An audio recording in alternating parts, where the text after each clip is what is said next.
নবীকে উঠায় নিল বুরাক। বুরাক উঠাইয়া চলতে লাগলো। আল্লাহর নবী মাঝখানে, সামনে বসা জিব্রাইল আলাইহিস সালাম, পেছনে বসা মিকাইল আলাইহিস সালাম। বুরাক চলতে চলতে একটা জায়গায় গিয়া হাজির। ওই জায়গায় হাজির হওয়ার পর আল্লাহর নবী দেখতে পান ওই জায়গায় অনেক খেজুর গাছ দেখা যায়। নবীকে বারবার জিব্রাইল ডাক দিয়া বলেন, ইয়া মুহাম্মদ সাল্লিহা হুনা রাকাতাইন। ও নবী, এখানে 2 রাকাত নামাজ আদায় করে নেন। আল্লাহর নবী ডাক দিয়া কয়, জিব্রাইল, এটা কোন জায়গায়, কেন 2 রাকাত নামাজ আদায় করব? জিব্রাইল বলে, পয়গম্বর, এই জায়গাটা হলো আল্লাহ মুসা নবীকে, এই জায়গাটা হলো ইয়াসরাব তার জায়গা। আল্লাহ তাআলা এই জায়গায় আপনাকে আগমন আল্লাহ ঘটাইবেন, ঘটাইয়া এই জায়গার নাম হয়ে যাবে মদিনাতুর রাসূল।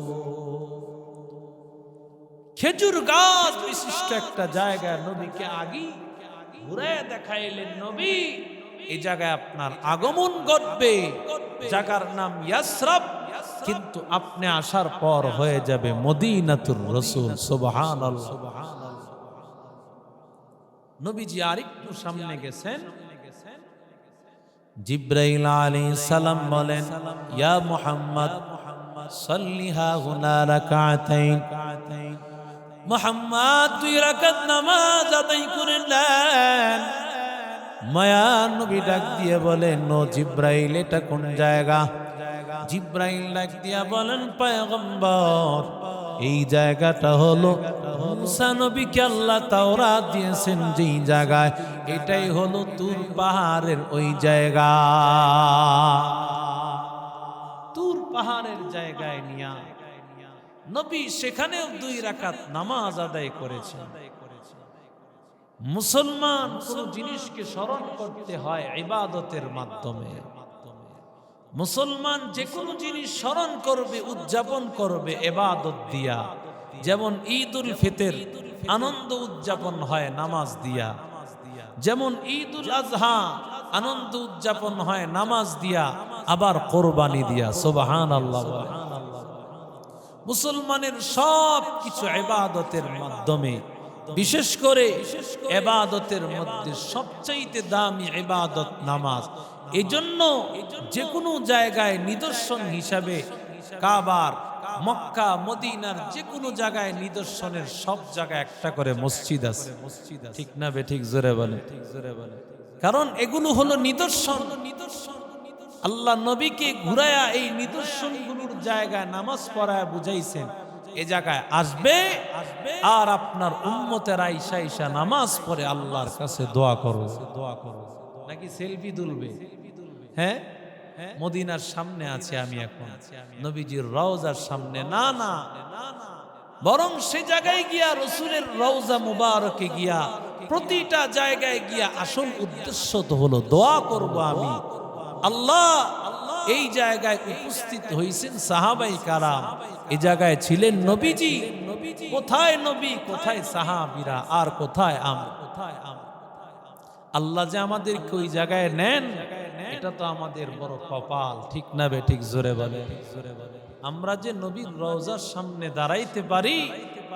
হযরত শফি রহমতুল্লাহি আলাইহি, মাআরিফুল কোরআনের লেখক, আল্লাহর বান্দা তো কোন সময় নবীজির রওজা মুবারকের সামনে দাঁড়াইতে সাহস করতেন, সব সময় একটু দূরে দূরে থাকতেন, সব সময় দূরে দূরে থাকতেন।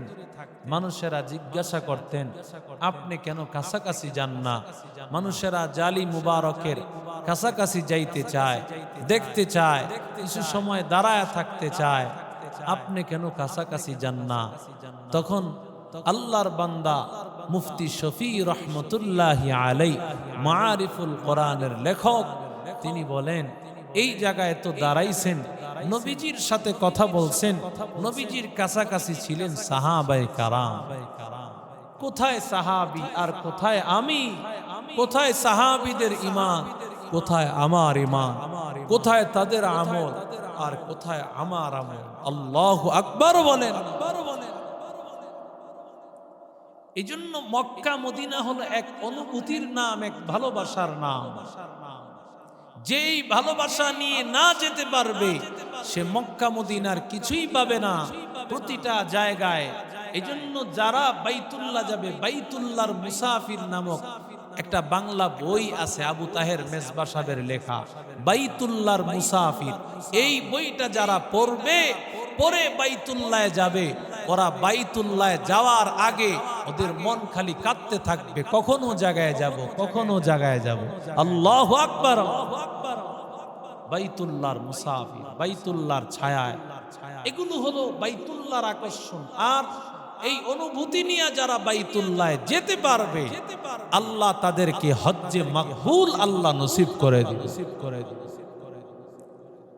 রে আল্লাহর বান্দা, আল্লাহর নবী রাহমাতুল লিল আলামিন, মায়ার নবী এক জায়গায় যাওয়ার পর জিব্রাইল আলাইহিস সালাতু ওয়াস সালাম বলেন, ও নবী সাল্লিহা গুনা রাকাতাইন, এই জায়গায় 2 রাকাত নামাজ আদায় করেন। জিব্রাইলকে এবার পয়গম্বর বলেন, এটা কোন জায়গা? বলে এই জায়গা ঈসা নবীর দুনিয়াতে আগমন করার সময় তার মা যেই জায়গায় সন্তানকে প্রসব করেছে, ওই জায়গাটাই হলো এই জায়গা। ওই জায়গায় নবীজি 2 রাকাত নামাজ পড়েছেন। আল্লাহু আকবার। নবীর কোন জায়গায় আল্লাহ বাদ রাখেন না, সব জায়গায় ঘুরাইছেন। কারণ নবীজির জন্মের পরেই তো আল্লাহর নবীর এই ছোট্ট বাচ্চাটাকে আসমান থেকে গায়েবী আওয়াজ আসছে, গায়িবু হাযা তিফ, এই বাচ্চাটাকে গায়েব করে দাও। অতুফু মাশারিকাল আরদি ওয়া মাগারিবাহা, পৃথিবীর পূর্ব পশ্চিম দিগন্তের যত জায়গা আছে সব জায়গায় এই মুহাম্মদকে ঘুরায় নিয়ে আসো। আরো জোরে বলেন, হাত্তা তারিফাল খালকু বিইসমিহি ওয়া নাতিহি ওয়া সূরাতিহি ওয়া সিফাতিহি, যাতে করে পৃথিবীর সব মাখলুক, পৃথিবীর সব কিছু যেন নবীজিকে দেখলে নামে গুণে চিনতে পারে, কেউ যেন বলতে না পারে নবীকে আমি দেখি নাই, এ কথা বলার সুযোগ নাই। সবার কাছে নবীরে এক নজর ঘুরায় নিয়ে গেছে। সুবহানাল্লাহ, সবাই দেখছে নবী। রে আল্লাহর বান্দা, আল্লাহর নবী রাহমাতুল লিল আলামিন, মায়ার নবী রাহমাতুল লিল আলামিন, কিছু দূর সামনে যাওয়ার পর মায়ার নবী দেখতে পান একজন বৃদ্ধ মানুষ নবীকে ডাক দিয়া বলেন, ইয়া মুহাম্মদ তাআল হিনা, ও মুহাম্মদ আসো। আল্লাহর নবীকে জিব্রাইল আলাইহিস সালাম বলেন, মুহাম্মদ তার ডাকে সাড়া দিবেন না। নবী বলেন, কেন আমি সাড়া দিব? কোনো প্রশ্ন আসে না। নবী আমার সামনের দিকে আগান। কিছুদূর সামনে যাওয়ার পরে নবী তাকাইয়া দেখতে পান একজন বৃদ্ধা মহিলা নবীকে ডাক দিতেছে, ইয়া মুহাম্মদ তাআল হিনা, ও মুহাম্মদ এদিকে আসো। জিব্রাইল বলে, ও নবী গো, আপনি বৃদ্ধা মহিলার দিকে তাকাবেন না। নবী বলেন, এরা কারা? বলে, সামনের দিকে আগান। আরো সামনে যাওয়ার পর আমার মায়ার নবী তাকাইয়া দেখতে পান একজন যুবতী নারী আমার নবীকে বলেন, ইয়া মুহাম্মদ। কিন্তু আমার মায়ার নবী লাম ইলতাফাতান নবিয়্যু সাল্লাল্লাহু আলাইহি ওয়াসাল্লাম, নবীজি তাকায় নাই। আল্লাহর নবীকে বার ডাক দিয়া বলে, ও পয়গম্বর, যেই বৃদ্ধ মানুষটা আপনাকে ডেকেছে জানেন এটা কি? এ হলো মিস্টার ইবলিস, মিস্টার শয়তান। সে আপনাকে ডেকেছে। যদি ডাকে সাড়া দিতেন আপনার উম্মত সবাই শয়তানের অনুসারী হইতো। আপনি সাড়া দেন নাই বিধায় আপনার উম্মত শয়তানের অনুসারী হবে না। যদিও কাউকে কাউকে শয়তান ধোকায় ফালাবে, কিন্তু শয়তান সবাইকে পথভ্রষ্ট করতে পারবে না, কারণ নবীজি শয়তানের অনুসরণ করেন। রাসূল ওই যে বৃদ্ধা মহিলা আপনাকে সালাম দিছে, জানেন এটা কে? আল্লাহর নবী। এটা হলো কে ভালো করে জানেন? এটা হলো দুনিয়ার হালাত। দুনিয়া যতই দেখা যায় চাকচিক্য, কিন্তু দুনিয়ার হালতটা হলো বৃদ্ধা মহিলার মতো। বৃদ্ধা মহিলার যেমন কোনো আকর্ষণ নাই, ঠিক তেমনি ভাবে দুনিয়াও এমন অবস্থা হয়ে গেছে, ওর বয়স হয়ে গেছে, কারণ সে বহু মানুষকে বিবাহ বসিয়া জীবনটাকে নষ্ট করিয়া বৃদ্ধা হয়ে গেছে, ছেড়ে দিয়েছে, বিবাহ বসেছে ছেড়ে দিয়েছে, কারণ দুনিয়া কাউকে পরিপূর্ণ দিবে না। যে তাকে চাইবে দুনিয়ার সামান্য অংশ পাইবে, আর লাঞ্ছিত আর বেইজ্জতি হইয়া দুনিয়া তাকে ছেড়ে দিবে। ঠিক না বেঠিক? যেমন খারাপ মহিলা একদিন এক স্বামীর ঘর, অন্যদিন অন্য স্বামীর ঘর, দুনিয়ার কিছুই ভালো লাগবে না, কারণ ও হলো দুনিয়ার মানুষকে ধোঁকা দিতে চায়। আল্লাহর নবী কি ডাক দিয়া কয়, ও পয়গম্বর, দুনিয়াটা হলো এমন বৃদ্ধা একজন নারী, দুনিয়ার সব মানুষকে ধোঁকায় ফালায়া সমস্ত মানুষকে জাহান্নামী বানাইতে চায়। ও পয়গম্বর, ওই যে যুবতী নারী, ওই যুবতী নারীকে আল্লাহর নবী ভালো করে শুনে নেন, ওই যুবতী নারী হলো দুনিয়ার নারী। দুনিয়ার নারীরা মানুষকে বিপদে ফেলতে চায়, কারণ নবী বলেন মা তারাকতু বাদি আযরু ফিতনাতাম মিনার রিজাল। আল্লাহর নবী বলেন আমার ইন্তেকালের পর পুরুষের জন্য মহিলার চাইতে অধিক ফিতনা কিছুই রেখে যাই না। ও আল্লাহর নবী, আপনি মহিলার ডাকে সাড়া দেন নাই। আপনার উম্মত নারী সুলভ আচরণে লিপ্ত হইয়া ধ্বংস হবে না। যদিও কেউ কেউ নারীর পিছনে পড়িয়া জীবন নষ্ট হয়ে যাবে, কিন্তু আল্লাহ অধিকাংশ মানুষকে নারীর পেছনে ঘুরাইয়া নষ্ট করবে না। এরে আল্লাহর বান্দা, আমার মায়ার নবী রাহমাতুল লিল আলামিন আরো কিছু দূর যাওয়ার পরে আল্লাহর নবীকে সালাম দেয়, আসসালামু আলাইকা ইয়া রাসূলুল্লাহ।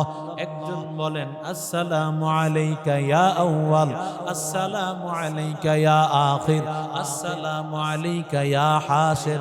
একজন বলে ও প্রথম মানুষ, আপনাকে সালাম। আর একজন বলেন ও সর্বশেষ মানুষ, আপনাকে সালাম। আরেকজন বলে ও আখিরাত যাকে দিয়ে আল্লাহ শেষ করেছেন তার প্রতি সালাম।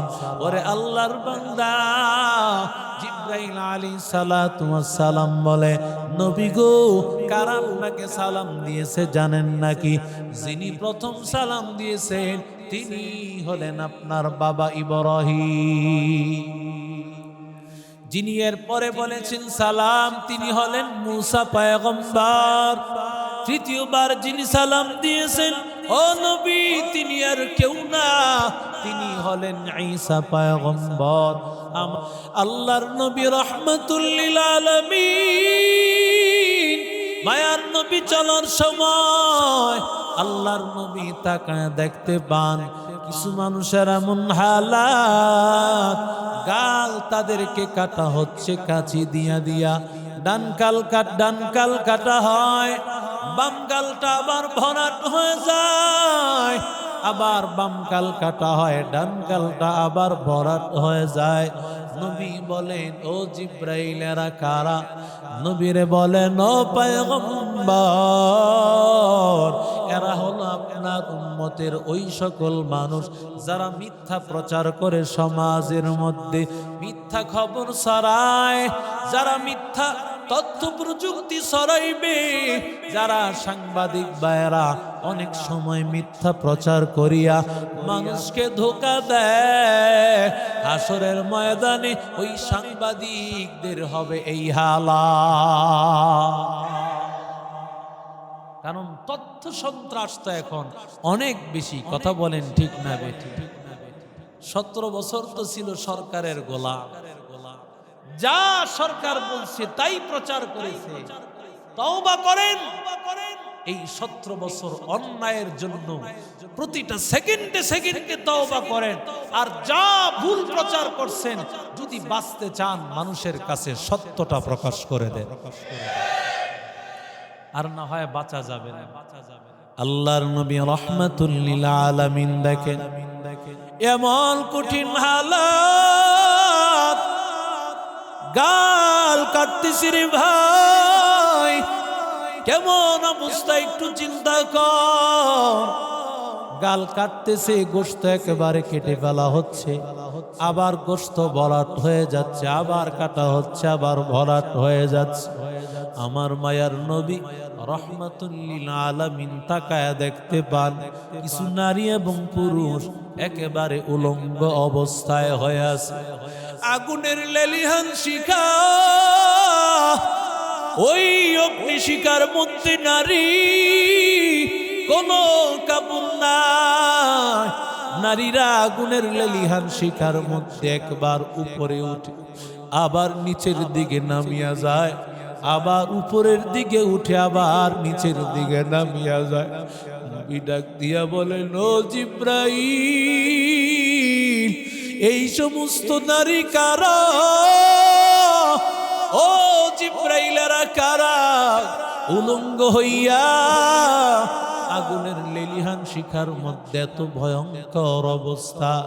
জিব্রাইল বলেন, ও পয়গম্বর, এরা হলো আপনার ওই সমস্ত নারী উম্মত যারা নাকি নিজের জীবনটাকে পর্দায় রাখে নাই, যারা নিজের দেহটাকে দেখাইয়া লক্ষ লক্ষ টাকা করেছে কামাই, পুরুষকে করেছে চরিত্রহীন, আকৃষ্ট করার জন্য। হুন্না কাসিয়াতুন আরিয়াতুন মাইলাতুন মুমিলাত। কারণ নবী বলেন আখিরি জামানায় কিছু মহিলা এমন হবে নিজেরাও অন্য পুরুষের প্রতি আকৃষ্ট হবে, অন্যকেও নিজের প্রতি আকৃষ্ট করাবে, কালো একজন নারীর দিকেও তাকাবে। কারণ এমন সুন্দর মেকআপ করে বের হইবে, এত সুন্দর পোশাক, মানুষ মনে করবে ওর দিকে তাকায়। কারণ শয়তান কি সুন্দর করিয়া মানুষের সামনে প্রকাশ করে দিবে। নবী গো, এরা হলো তারা, পর্দা করে নাই গো নবী। নিজের ঘরের মধ্যে স্বামী থাকার পর পরকীয়ায় ছিল লিপ্ত, অন্য পুরুষের প্রতি আকৃষ্ট ছিল। ও পয়গম্বর, এই জন্য তাদের এমন হাল। ওরে আল্লাহর বান্দা, রে নবীর আশিক উম্মতির দল, আমার মায়ার নবী দেখতে পাবেন কিছু মহিলাদের বুকের বিশেষ অঙ্গের সাথে এমন রশি ঝুলালো, এমন জুড়ে জুড়ে দিতেছে টান, তাদের চিৎকারের শব্দে মনে হয় যেন গোটা পৃথিবী প্রকম্পিত হয়ে যাচ্ছে। কত ভয়ঙ্কর অবস্থা! বিশেষ অঙ্গের সাথে এত কঠিন ভাবে কেন আঘাত করা হচ্ছে? নবীর এবার জিব্রাইল ডাক দিয়া বলে, ও নবী, এরা হলো আপনার উম্মত যারা বুকের মধ্যে কাপড় রাখে না, যারা কাপড় রাখতে পছন্দ করে না। ও মা গো, কি অবস্থা হবে একটু চিন্তা কর। যদি মনে করো হুজুর আপনার বয়ান আপনি করেন, আমি রেডি আছি আল্লাহর সাথে বুঝার জন্য, তোমার জন্য বয়ান না। কারণ বান্দা একটা সেকেন্ডের আযাব সহ্য করতে পারবে না। যদি বলো সহ্য করতে পারবা, আমি বলবো আজকেই তুমি তোমার বাড়ির আগুনে 1 মিনিট হাত দিয়া রাখো। যদি বলে তাও পারবা, বলবো 2 মিনিট দাও, 5 মিনিট দাও। কত মিনিট পারবা? না না, কোনোভাবেই সম্ভব না। ওরে আল্লাহর বান্দা, ওরে যুবক তাকায় দেখ ওই আমেরিকা কত কোটি কোটি টাকার মালিক, লস অ্যাঞ্জেলেসের মতো বিশাল জায়গা, হলিউডের তারকারা যে বিশাল বিশাল বাড়ি বানাইছে, যত নর্তকীদের আড্ডাখানা ছিল সেখানে, যত শরাবের আড্ডাখানা ছিল সেখানে, যত খারাপ ছবি, যত যুবকদের চরিত্র হরণ করা হয়, সব কিছু হয় ওই এলাকার মধ্যে। আল্লাহ বলেন আমি আল্লাহ এমন আগুন লাগায় দিয়েছি যেই আগুন দুনিয়ার কেউ নিভাইতে পারে না রে বাবা। একটু চিন্তা কর, আগুন জ্বালাইছো, গাজার মধ্যে আগুন জ্বালাইছো, আল্লাহ বলে কোটি কোটি টাকা ব্যয় করেছো, আমি আল্লাহর ধরা বড় কঠিন, আমি আল্লাহ তাআলা ছেড়ে দেই বলে একবারে ছেড়ে দেই না, যখন আমি আল্লাহ ধরবো তখন তুমি ছাড়ার ছোটার কোনো রাস্তা পাইবা না। ওয়ামাকারু ওয়ামাকারাল্লাহ ওয়াল্লাহু খায়রুল মাকিরিন। আল্লাহ বলেন তোর চাইতে বড় বড় সন্ত্রাস ছিল ফেরাউন, তোর চাইতে বড় সন্ত্রাস ছিল নমরুদ, তোর চাইতে বড় সন্ত্রাস ছিল কারুন, হামান, সাদ্দাত, কিন্তু কাউকে আল্লাহ ছাড় দেয় নাই। ওরে আল্লাহর বান্দা, মুসলমানদের এত আওয়াজ, মুসলমানদেরকে এত তোমরা অবহেলা করো, অথচ যখন তোমাদের আগুন লেগে গেছে মুসলমানকে দিয়েই কিন্তু আজানের আওয়াজ দিয়েছো। এরে আল্লাহর বান্দা, বড় আশ্চর্যের খবর, মিডিয়ার মধ্যে খবরটা এসেছে, সব বাড়ি ঘর পুড়ে ছাই, কিন্তু আল্লাহর এক বান্দা মুসলমান ইমানদার, ওর ঘরের সামান্য একটা গ্লাস পর্যন্ত কিছু হয় নাই। আল্লাহ তাআলা হেফাজতের মালিক। ওরে আল্লাহর বান্দা, কারণ আমার আল্লাহর আযাব যখন আসবে, আমার আল্লাহ চাইলে সব কিছু ধ্বংস করে ফেলতে পারেন, আর আমার আল্লাহ তাআলা চাইলে সব কিছু বাঁচায় রাখতে পারেন, কারণ সব কিছুর মালিক। জোরে বলেন কে? এজন্য জীবনটা তো সামান্য কয়েক মিনিটের জন্য, ঠিক না বে ঠিক? জোরে বলেন, কয়েক মিনিটের রং তামসা। মা বোনেরা মনে করতেছে আর এই জীবনটা তো ছোট্ট, হেলায় খেলায় কাটায় দিতেছে, ওরা জানেও না ওদের সম্মান কত বেশি, আর যদি উল্টা পাল্টা চলে ওদের অবস্থাটা কি হবে। যারা স্ত্রী কেমনে চালাইতেছেন, ফেসবুকে ছবি পোস্ট করতেছেন, আরে আপনার মতো বেহায়া নির্লজ্জ স্বামী এই দুনিয়াতে নাই। যেই স্বামী নাকি তার স্ত্রীর ছবি ফেসবুকে পোস্ট দেয়, কি কষ্ট পাইলেন আপনি? মহব্বত করি যেহেতু এই জায়গাটা, খুব ভালোবাসার তাগিদে অনেক সময় জোরে কথা বলে ফেলি, এটা বড় নির্লজ্জ। কিছুদিন পরে আইসা বলবেন হুজুর ঘরের মধ্যে অমিল। আরে অমিল হবে না, তুমি তো ফেসবুকের মধ্যে তোমার বিবির ছবি ছেড়ে দিয়েছো, এই বিবির দিকে বদ নজরওয়ালা মানুষের বদ নজর পড়েছে। কক্সবাজারে গিয়া ছবি ছেড়ে দিয়েছো, দেখবা কিছুদিন পরে ঘরে অশান্তি। কেন? নজর লেগে গেছে তোমার স্ত্রীর উপর। এজন্য বাচ্চাদের ছবি সহজে ছাড়তে নাই, বদ নজর লেগে যায়। বদ নজরটা কি? খতিব সাহেবের কথা বলেন, বদ নজরটা কি বড় হক্কানি আলেমের? বদ নজরওয়ালা মানুষ, বদ নজর যারা বদ মানুষ তাদের নজরই লাগবে। এজন্য বদ মানুষ থেকে আমাদেরকে বাঁচতে হবে। ভালো মানুষের কাছে তো ফু দেওয়ার জন্য নিতে হয়, ঠিক না বেঠি? আর বদ নজরওয়ালা থেকে বাঁচায় রাখতে হয়। ও দেখলেও খারাপ, ও কথা বললেও খারাপ। যদি কাহারে সুন্দর বাচ্চা দেখবেন অসুস্থ হয়ে গেছে, কারণ ওর জবানটাই খারাপ, ওর চোখটাই খারাপ, ঠিক না বেঠি? এটা হয় নামাজ না পড়তে পড়তে, এটা হয় জবানে গালিগালাজ করতে করতে, গুনার কাজ করতে করতে জবান হয়ে যায় খারাপ, চোখ হয়ে যায় খারাপ। ওই চোখ দিয়া দেখলেও মানুষের নজর লেগে যায়, ওই জবান দিয়া বললেও মানুষের নজর লেগে যায়, ঠিক না বেঠি? এই জন্য স্ত্রী সন্তান আপনার মেয়েগুলোকে এইভাবে প্রকাশ করেন না। আল্লাহর হস্তে যারা ঘরের দায়িত্বশীল, আপনিও যাবেন জাহান্নামে, মেয়েটারেও জাহান্নামী বানাইতেছেন। ঠিক না বে ঠিক বলে? এগুলো তো নবীর আল্লাহ সরাসরি দেখাইছেন। এই যে বেপরদার কারণে আল্লাহ যে আযাব দিবেন, নবীকে তো আল্লাহ সরাসরি দেখাইছেন।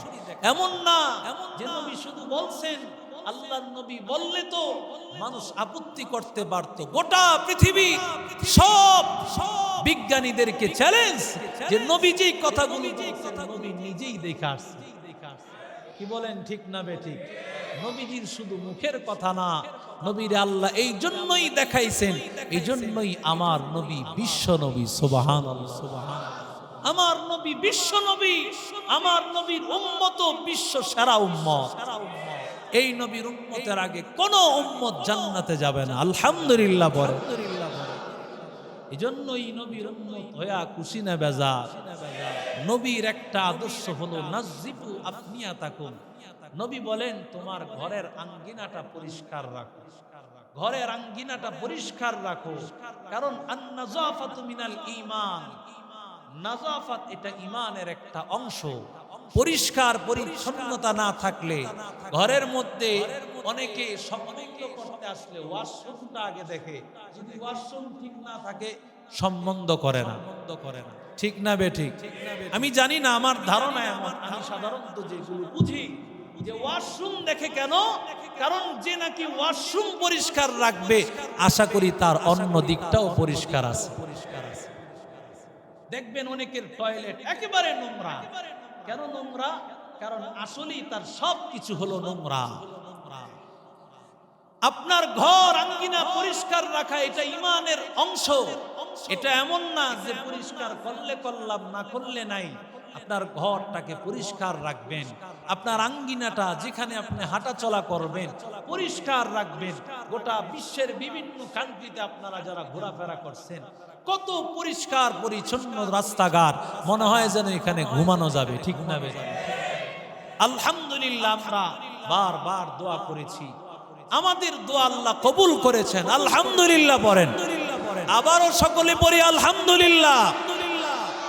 গতকালকে আমাদের মসজিদ কমিটির দায়িত্বশীলরা খুব মেহনত করে, আমাদের কাবিল সাহেব সহ, সোহেল ভাই সহ, আমাদের এই মসজিদ কমিটির ঊর্ধ্বতন কর্মকর্তা, এলাকার যারা দায়িত্বশীল আছেন, আলহামদুলিল্লাহ হাজী সাহেবের মন আলহামদুলিল্লাহ আল্লাহ ইসলামের জন্য কিয়ামত মৃত্যু পর্যন্ত আল্লাহ কবুল করেন। সকলে পড়ে আমিন।